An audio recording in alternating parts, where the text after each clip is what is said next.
Из-за неплатежей со стороны заказчиков у речников Зырянки сложилась тупиковая ситуация. Колымская судоходная компания – единственное предприятие речного транспорта на Колыме, и сейчас дальнейшая доставка грузов, в том числе и каменного угля, в Верхнеколымский район, находится под угрозой срыва. Подробнее в материале Натальи Ломановой. Эти судна пришли из очередного рейса накануне вечером, когда снова в путь большой вопрос. Руководство Колымской судоходной компании вынуждено констатировать – нет денег на выплату налогов, пенсионных отчислений, закупку топлива для судов. Всему виной заказчики, вовремя не оплатившие транспортировку своих грузов. Вот сегодня ГУП ЖКХ нам должен, по сути дела, 100 миллионов. А выплатили только 15 миллионов рублей. Ну и Зырянский угольный разрез за прошлый год нам не заплатил более 50 миллионов рублей.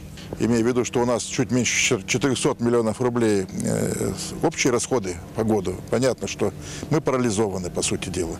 На данный момент речники полностью доставили продукты для Якутопторга, перевезли весь объем нефтеналива. Каменный уголь полностью завезен в Чукотский Анюйск, на 80% в Магаданскую область. Выполнены обязательства перед ГУП ЖКХ республики по отношению к получателям на Верхней и Нижней Колыме, а также Индигирке.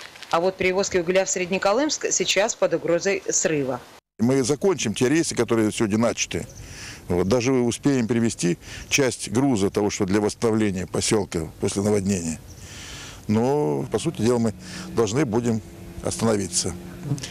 За всю историю существования предприятия зырянские речники ни разу не подводили своих заказчиков.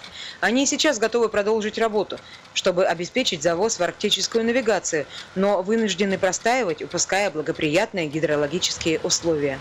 Наталья Ломанова, Александра Данилова, НВК «Саха», Зырянка.